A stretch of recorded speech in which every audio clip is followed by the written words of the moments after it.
Hello, everyone. This is Tinkering with B-Hav, and I'm B-Hav.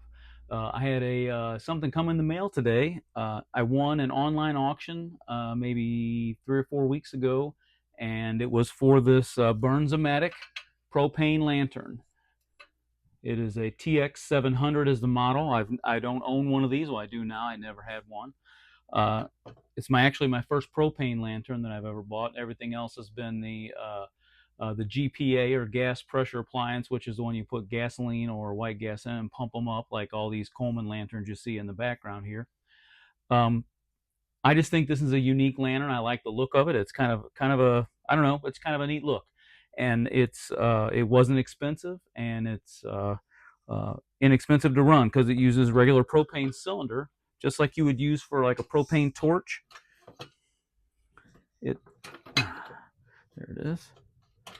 So it just uses a regular propane cylinder.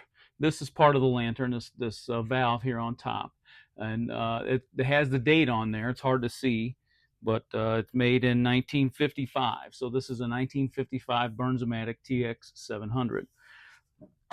It's in really good shape. Well, I've seen these before, a lot of them at flea markets and some antique malls and antique stores, but they're usually you can't see the color. The sticker's all gone and it's rusted up. So I've never bought one, but I always thought it was a neat looking lantern. Um, Also, they're also missing this bail. If you look at the bail on this, it is rather odd in shape, but that's original. I didn't know that. I thought it was a regular bail like it would be on a Coleman lantern like this one here. I thought it would be like that shape, but it's not if you look at the difference there. So I don't know. It's kind of unique, I think, and interesting. Um, and the top is not, the vent, excuse me, is not porcelain. It's just stamped steel. And you can see this one's kind of rusty.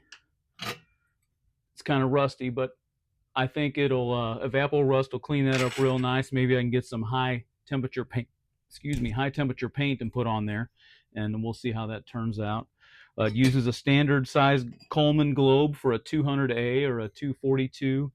This is a Coleman globe, so the original Bernzomatic globe got broken and they replaced it with one of these. I'll try to find an original Bernzomatic, but I think they're hard to come by. The lettering's blue on them. It says Bernzomatic in like a stylized font. So if I can find one at a reasonable price, I'll get one just to make it original. I'm going to clean it up as best I can, and I'm going to burn it. I'm going to run it. So that's my plan. Because I just think it's neat looking. I think it'll be cool setting out on a piece of firewood or something by the fire, or on a table when you're camping. I just think it'll be a neat looking lantern. So that's what came in the mail today. It didn't cost me much. The shipping was probably almost as much as the lantern. I think I paid $25 or $27 for the lantern, and the shipping was about the same. So that's not too bad. Also, while I got you on here, I was going to give you an update on my Coleman 237 kerosene lantern I've been working on. I showed you the fount that I shined up real nice. I'm waiting on some parts. I ordered parts from oldcolemanparts.com, and they've shipped, and they're in St. Louis, and they've been in St. Louis for 2 or 3 days, and they haven't made it out to me yet. So I don't know when they're going to get here. But when they do, I'm going to film me reassembling this lantern from just a box of parts into a lantern ready to light. So when I get the parts, I'll do that. So this is Tinkering with B-Hav, and I'm B-Hav. Thanks for watching.